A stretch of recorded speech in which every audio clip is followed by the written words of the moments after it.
Welcome to Human Potential at Work, the show where we explore social impact, inclusion, and empowerment of everyone, including persons with disabilities. Get ready to be inspired, hear success stories, and learn tips and principles for bringing out the best in everyone. And now, here's your host and CEO of Ruh Global Impact, Debra Ruh. Hello, everyone. This is Doug Foresta, and I'm here with, or Debra's here with me, I'm here with her. Either way you want to look at it. We're going to be talking about Billion Strong, which, if you're listening to this on One Indie Podcast, is a new identity organization that Debra Ruh, who's the CEO of Ruh Global Impact, has created. And Debra, first of all, maybe if you want to say a little bit about yourself. You've been in the disability inclusion space for how long? Depending upon how you calculate it, I might say 34 years, because when my oldest daughter was born with Down syndrome, I became even more interested in this community. But I've been in the field being an entrepreneur since 2000. Wow, what is that? 21 years. Yeah. 21 years. Yeah. It's crazy. It's so fun. Yeah. And you've done so many different things. Even since I've known you now over a decade. And you've always been providing value for this community. You've given a lot to this community. And I'm so excited about Billion Strong. And I said, it's an identity community. Let's explain to people who might not know, even people if they're listening on Human Potential at Work, might not understand or know exactly what it is. Explain what Billion Strong is. I will. And I'm also going to explain why Billion Strong. And of course, the first answer to why Billion Strong is that there are 1.3 billion people with disabilities in the world, or according to the World Health Organization. But I believe that those numbers are much lower than estimated, because not all country does a census, and not all people with disabilities want to really identify that they are part of the community. I myself have invisible disabilities or hidden disabilities. I have ADHD, which, by the way, so do about 65% of other entrepreneurs, but it's still defined as a disability under the Americans with Disabilities Act, and also under the Convention on the Rights of Persons with Disability. But I was really worried about supply and demand, because, as you mentioned, I'm the CEO of Ruh Global Impact, and I have been an employer of people with disabilities. I've had another company called Tech Access, where we were focused on making sure technology was accessible. Today, Ruh Global Impact, we have employees with disabilities all over the world. We are a think tank and strategist. We work with gigantic, large corporations, helping them understand why their brand needs to include us, and all the powerful work that's being done by so many all throughout the States and all throughout the world. But at the same time, I started worrying a little bit about the supply and the demand, because we have things like the Valuable 500, where 500 multinational corporations have agreed to come together and make disability inclusion a priority at the C-suite, which is wonderful. But the problem is, where do they find us? Because I know that the CEO of Wells Fargo during the pandemic and the height of some of the Black Lives Matter, just the problems watching police officers kneel on somebody's neck, anyway, horrifying things. But the CEO of Wells Fargo had made a comment that got him in big trouble, saying that he could not find brown and black people with talented people to put in leadership. And everybody got real mad about that. That was not the answer people were looking for. And it was ridiculous, because there's so many brown and black people that are so talented. So it's ridiculous. And by the way, go to Black Women Engineers. There are so many wonderful organizations that will bring you talented individuals that are brown and black. But unfortunately, it is true with our community, the community of people with disabilities. It really is true. And I know that there was a database that somebody looked at, and it had 107 resumes in it, Doug. So we have 500 corporations including us. We have got to come out. And that was the problem that I was thinking. This is not good. If our community can't come out and identify and embrace our lived experiences, our corporation's going to be deciding our fate. And so I just thought it's something I've always wanted to do, but that was what was the catalyst this time, Doug, to say, all right, we have got to come together. The work I've been doing for years to me is like community organization anyway. I've been telling other people's stories. It was just the time for us. Could we really come together? Could we come together in an empowering, beautiful way? And if we did nothing else, Doug, but supported each other as a community of people with disabilities, and certainly our allies and our accomplices, and we look at all the intersections, we can change the world for people with disabilities like never before. But it is an audacious goal. It is. I want to admit it's audacious. Yeah. And I think that's wonderful. And I wonder, do you think that the pandemic, you came up with this idea during a time that wasn't not the most pleasant time in human history. It disrupted so many things. Do you think that, I'm curious, do you think there's a connection between COVID and this? I do. Because one thing I feel like for years, I feel a little bit like I've been nagging everybody going, this is ridiculous. Include people with disabilities. We had value. We've been adding value since, mankind began. So but then what we saw when we all went home to stay home, stay safe, shelter in place, 40% of the children in the United States could not access education. We saw more Americans with disabilities self-identifying than ever before. And the reason why was they understood they needed accommodations to be productive working from home. And we saw the productivity across the board go way up. And so the employers are understanding the value of, it's starting to really understand that we actually can be productive even if we're working from home. And so the pandemic actually showed us that we're not just talking about people with disabilities not being included. If technology doesn't work for us, it's not accessible, or you're deliberately not including us, it's everybody that's going to be impacted. So that's one thing that we learned during the pandemic. Right.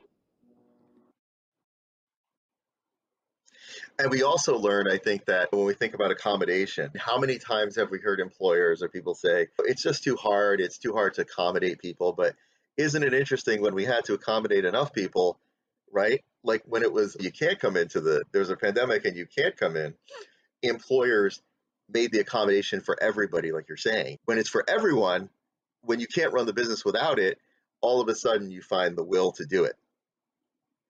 And it's that collective. I think that's the piece that's so powerful about a community. It's the collective. If one person calls an organization and says, hey, I don't like what you're doing, they'll probably ignore you.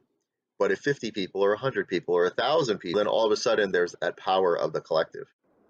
And that is such a good point, Doug. You made me think of something. I remember I spoke at a national Down syndrome group because my daughter has Down syndrome years ago. And there was, if I remember correctly, there was about 4,000 families there. It was a really great turnout.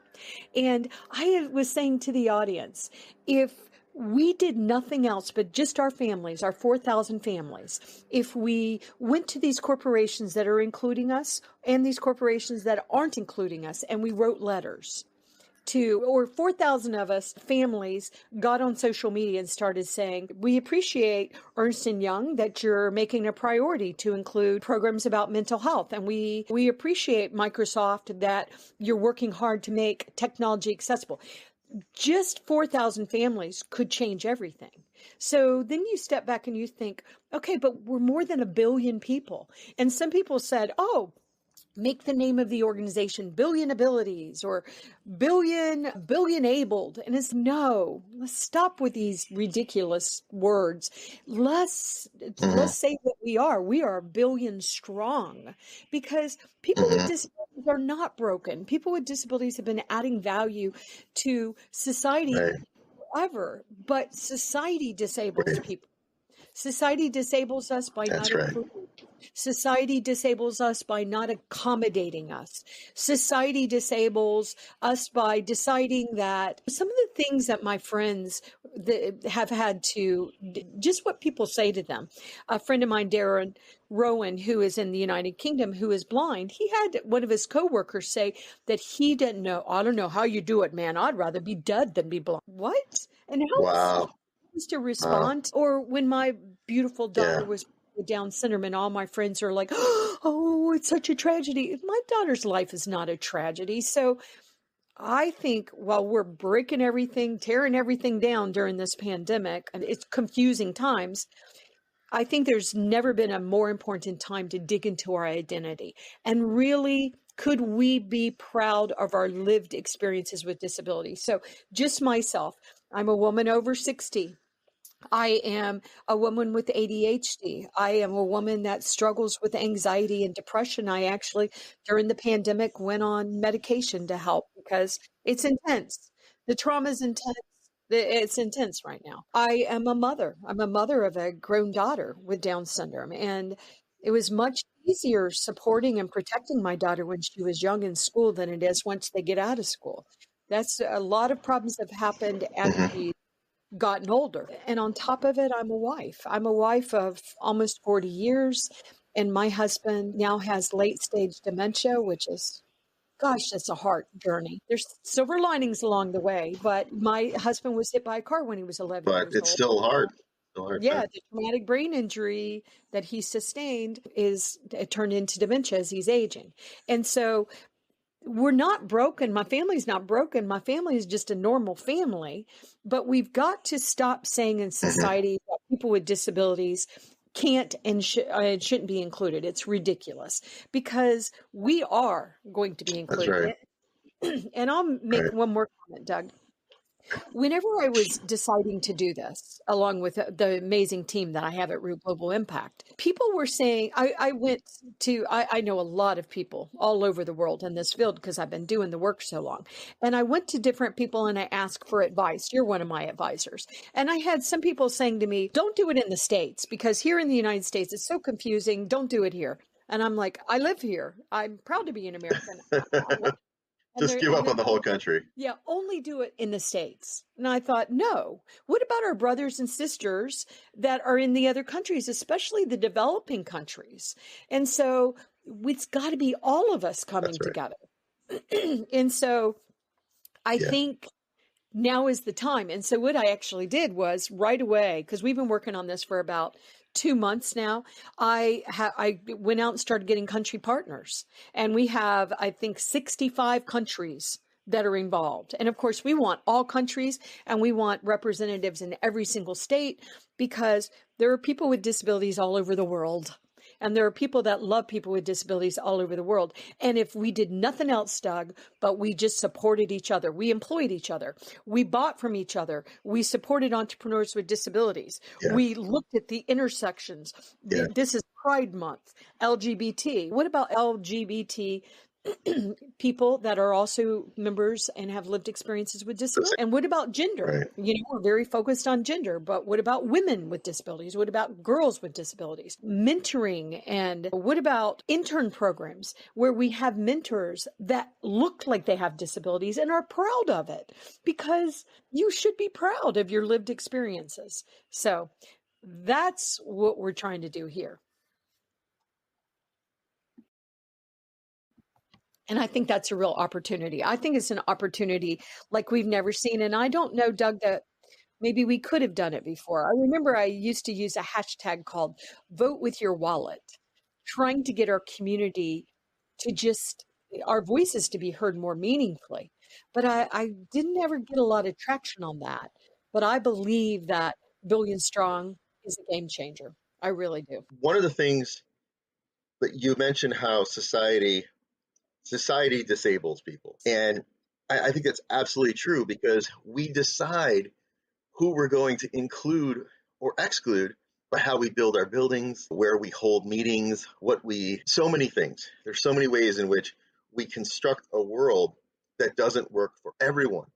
I also think that post COVID, maybe it has given us a little bit of appreciation that we live in these fragile bodies, and that being able bodied is only a snapshot in time. It is, our bodies will fail us all. We don't want to think about that, but Right. we live in these bodies that are not, we're not Superman and Superwoman. I know, I know. And also, why do we think our lived experiences aren't valuable? Because I having a lived experience in the different lived experiences that I have, I learned so Yeah, much from those lived experiences. So we should honor yeah, the lived experiences. And you produce my human potential at work, and I really appreciate that in Workforce 180. It's interesting. I've had so many guests that are so talented with disabilities, and they're the ones that keep saying society is disabling me. I remember one guest said that she wished the only thing she had to deal with was muscular dystrophy, but she didn't. She actually has to right. deal with society wondering if she can do that. Could she get married? Can she have children? What? Yeah, It's time to stop this right. ridiculousness and deciding that some people are less valuable because they're a woman, because they have the wrong color skin, they have a disability. We've got to stop it. We need to really honor each other, but also be very deliberate about the intersections of diversity and inclusion as well. So, Deborah, I want to make sure people understand what some of the things that Billion Strong will do, because I can picture someone hearing this and saying, "Okay, so what exactly will this community do?" So, tell us a little bit about some of the things that you want to do. And my understanding is a lot of it's going to come from the community itself, right? You're not. This is not a top-down. Debra Ruh is going to tell you what Billion Strong will do. Yeah, and of course, we have an idea, many ideas of what we're going to do, but we want the community to help us. So we're asking the community to join the movement. We're also asking the community to please donate to the movement, because the reality is, I've been in this field a long time, and Doug, how much money of my own money that I've invested in this work. I've put my house up. I've done things that sometimes might seem really stupid, that I would spend this much money, but I believe in this community. And I'm tired of society deciding our community can't meaningfully be engaged and included. And we want to do a lot of things, but we want to do, for example, we want to do mentoring. We want to do coaching. We want to do professional development. We want to do master classes, but we want to actually use our community. People with disabilities, whether they're hidden or they're apparent, and we want to talk about our lives. And I've been actually doing this work for so long. I've been telling the story about our community and all what we do and what corporations are supporting us and which countries do a better job. We've been doing that for years. We have lots of content. But I will also say that representation matters when you're dealing with an identity organization. I'm not going to be the CEO of the company. Instead, I selected Dr. Lamondre Pugh, who is a man with lived experiences as an African American growing up in the South of the United States, which is traditionally, I'm from the South of the United States, it's traditionally more prejudice towards brown and black skinned people. And he also is a man with lived experience with disabilities. He was born with a type of muscular dystrophy. His mom was told he would not live past 5. He is in a power wheelchair. He requires caregivers to support him, but he's brilliant. And he's a fantastic communicator, and he's a genius when it comes to leadership. And I think it's so important to be very deliberate about everything we're doing. But another thing we're going to do, Doug, is we are going to use the community. So for example, your website needs SEO, search engine optimization. We want to use people with disabilities that know how to do search engine optimization. Right now we have logos. We have 5 temporary logos that we've sent to our advisors. Once again, one of our advisors, and we've asked people to vote on which one they like, but they're only temporary. And the reason why is because we're going to do a contest where we go out to artists and designers with disabilities and we say, please design our logo for us. And then we're going to have the community vote on it. And then the corporate sponsors, because we have 35 corporations supporting us, so they're going to give us gifts and prize gifts for it, because what we're not going to ask them to do is do it for free, because I'm tired of everybody asking me to do work for free because I support people with disabilities. No, stop it. No, we're actually going to, and we're going to create bios. So if an artist or a designer with disabilities wants to design a logo, we're going to put a bio out. We're going to talk about their work and highlight them. And then we're going to have the community vote. And then the top 10, or I don't know, the top 5 will get prizes, cash prizes, laptops. So we're figuring all that out. And when we're building the website, we have the website. Now, once again, 90% of my team are people with disabilities. So we're already doing the work, but we want to build a very big, robust portal and app, but it has to be fully accessible. And so we're going to work with deaf kids that code and girls that code, but girls that code that have disabilities. So everything we're going to do is going to be with and for the community. And we're going to take on topics like, what is the right language when you're talking about people with disabilities? Is it people first language? A person that is blind? Is it disabled people like they say in the UK? But I don't think corporations should decide that. I think our community should decide it. And then we want to highlight entrepreneurs with disabilities and entrepreneurs without disabilities that are building technologies that support our community. So how do we do that? And also, bringing all these people together, the bigger we get, the more people we get in here, the bigger our voices are. So, for an example, Doug, Right. during the pandemic, there were some in the States, there were some governors, a lot of governors that were not prioritizing people with disabilities. And so I know that was happening in California. So we all went on social media and we were like yelling at the governor of California, but it didn't change. And then there were a lot of states that did not prioritize people with disabilities. But an example, in South Carolina, where Lamondre lives, he went on the news and talked about how his caregivers were eligible to get the COVID-19 vaccine. Excellent. But he wasn't eligible. Does that make sense that the caregivers can get it, but not the people they're caring Right. for? So the Yeah, no, governor it makes no sense whatsoever. Yeah. the governor heard him and changed the rules. But think what we could have done. Think what we could do if we had millions and millions of people with disabilities and people that love us speaking from one voice. Look what the LGBT community did. They came together and they have different ideas of the world, and they came together in such an eclectic way, and now they have marriage equality. We've got a lot of work to do still, and this is Pride Month, but we have not come together. We've got to come together and we've got to celebrate each other Right. and we've got to help each other. So, yeah, that's Right. just a few of the things what we have.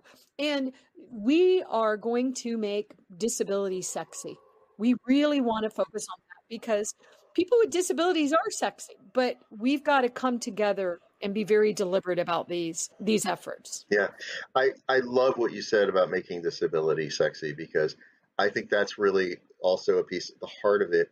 You can't gather a community if there's this, and that was a big part of the gay community and the LGBTQ community was the idea of getting people out and saying, no, we are proud, right? There's a reason why there's Pride Month. And you're not going to shame us and stigmatize us into the margin. Don't ask, don't tell, but just don't talk about yourself, cover and downplay your identities. No, we're going to be proud.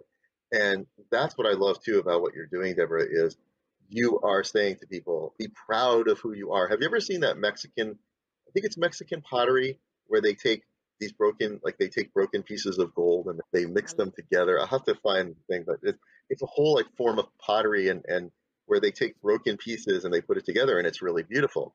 And this idea that you can take what's broken and make something beautiful out of that. And like you said, none of us are broken anyhow. So Right. that's not even, we're not broken people. But it's the other thing I thought of as you were talking about this was there's a Jewish blessing that says you thank God for, says thank you for human beings, for all living beings and their deficiencies is kind of the best way to describe it, or their what they lack, they're lacking. And so the question becomes like, why would you be grateful? Like, why would you be thank you for creating human beings and their deficiencies?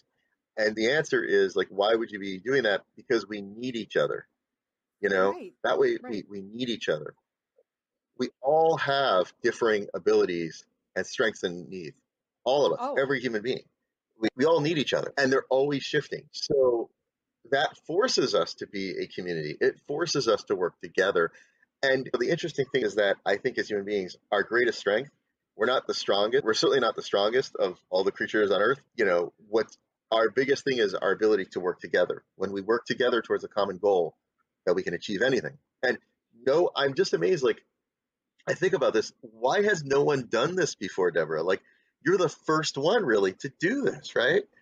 I think because it's hard. And also, English, if you can't speak Yeah. English, Yeah. that's also a barrier to being employed because the United States has done a really good job of making English the language of business and everybody agree to it, but not everybody speaks English. And so if you speak solely Spanish or Arabic or any other language, you also are getting left out. And so to pull us all together when we all speak different languages, we all have different ideas of what disability is, we all have different rules. It's just really an audacious goal. But the way we discriminate against people with disabilities all over the world is really chilling. And I know that I was talking to a woman Yeah. that's blind that works for the government and very, very talented professional. And she says when she's walking to work, she lives in Washington, D.C., and she's walking to work and she's got a cane. People will stop her on the street and say, "Are you okay? Do you need some help? What are you doing?" And they're doing it lovingly. They want to help. And she'll say, "I'm going to work." "You work? Wow." And it happens all the time. God bless you. Work. Right. Oh, Right. oh my good point, Doug. I'm going to pray for your sight to come back. If you had enough faith, Doug, you could get your sight back. If you believed in God in the right way, it's just ridiculous. I remember Richard Dawkins making a tweet on Twitter saying, somebody said, "What happens if I have a fetus that has Down syndrome?" And he said, quote, "Abort it and try again." That made me so crazy Yeah. because no, my daughter Right. did not deserve to be aborted Right. because she had Down syndrome. My daughter's life matters, and she's added beauty in the world. And you know what, Doug? I look right now. You and I have our names, and my name it says Debra Ruh, she, her, hers, and yours is Doug Foresta, he, him, his. We right now are digging into our identities. Who are we? Are we non-binary? Are we they? We're digging into that. Why not dig all the way in and once again say, stop deciding that my life is a tragedy because I was born with a disability or I acquired a disability. All that means is that you're human. But we have to come together. And once again, as we saw more Americans self-identifying than ever before that they had disabilities, I thought this is a good sign. This is a good sign. Deborah, I know people are going to want to know, so first question, how can people join the community? Is there a fee to join the community? But first of all, how can people join? Yeah, and there's no fee. And we did that deliberately too, because once again, we're dealing with billions of people. And we didn't want to be a membership fee organization. I went back and forth, but it's very complicated. So it's free to join the movement. And you can join the movement, go to www.billion-strong.org. We'll say that a couple of times, billion-strong.org, and join the movement just so that you can help us. You can also join us as an advisor. And we have country advisors. Once again, we want advisors in every state, every country, every territory, because we are everywhere. We are everywhere. And we're part of intersections everywhere as well. And we want to really celebrate who we are. We want it to be about identity, but empowerment. I'll give you another comment, Doug. I was talking to a friend of mine in the United Kingdom, and they said that a CEO of a major technology company had approached him and said, "Hey, can you test me to see if I have dyslexia? Because I think it would be cool to be neurodiverse." And I will say, as somebody that's neurodiverse, it is cool, but wow, okay. So that is interesting. And all these beautiful efforts. You have the International Labor Organization, that the Global Business Disability Network, you have the Valuable 500, you have Business Disability Forum, you have my purple light up, my purple space. You have disability in there. And so one thing we're going to do, Doug, is we don't want to duplicate what anybody else is doing, but we want to talk about what you're doing. So all of our country partners, we Right. go to them and we tell their stories. What's happening in India? There's a lot happening in India. There's a lot that still needs to be done. What's happening in China? It's not enough happening in China, but there's 1,500,000,000 people in China. And so there's so much work that needs to be done all over the world. But they're refugees. So many refugees have disabilities. So many in our prison system. 65% of our prison inmates have disabilities. Why are we warehousing people? Where is the disability justice? Where is we're doing all this work with artificial intelligence and making sure we have the right data sets. But we haven't come together as a community. We have to come together and help each other. If we did nothing else, once again, nothing else but buy and purchase and employ each other, we wouldn't even need anybody else. But of course, everybody is welcome. You don't have to have a disability to join. Just join us. And we really do need donations. We got a donation the other day from a princess in the UAE. And it was $2,000 donation. Wow. Just my heart. But we also have got donations of $10, and those $10 warmed my heart too, because we're in this together. So if we don't like the way our community is treated, Every bit helps. we're going to fix it. Yeah. Globally, let's not leave anybody out, please. Let's not leave anybody out. But and again, people can donate right on the site. Yes, people can donate right on the site, and you can donate your time. You can volunteer with us. And one thing that we're committing to, we want to make sure that it's an identity organization. We want to only bring on people that have lived experiences with disabilities. And so we have hired Dr. Lamondre Pugh has agreed to be the CEO. He has lived experiences with disabilities. Soni Thompson is a member of the LGBT community and just learned over the last few months that she is also a member of the disability community because she has struggled with mental health issues related often to the mistreatment of that she was gay, but she has a really beautiful story that's out on billion-strong.org.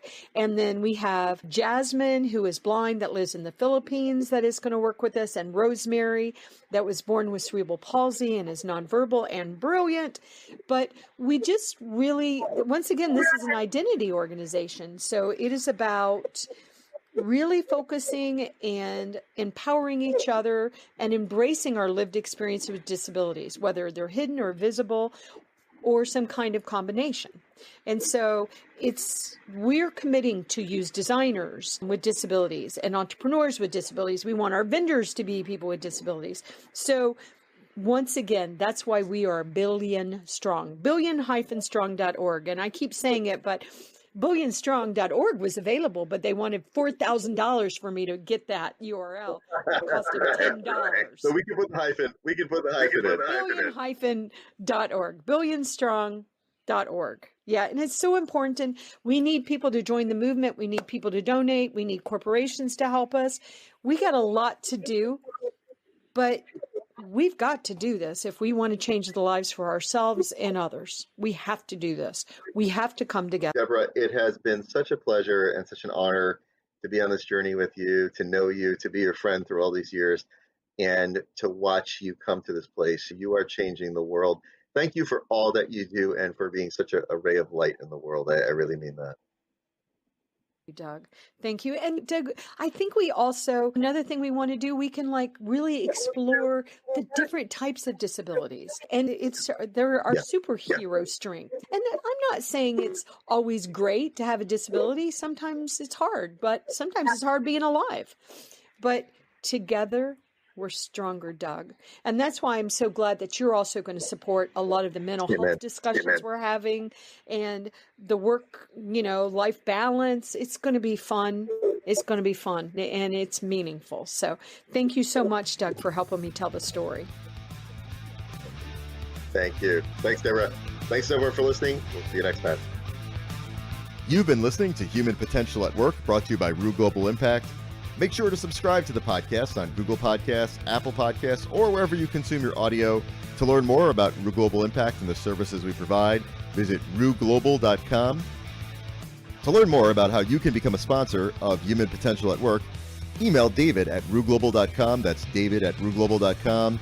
Thanks so much for listening, and we'll be back next time with a new episode.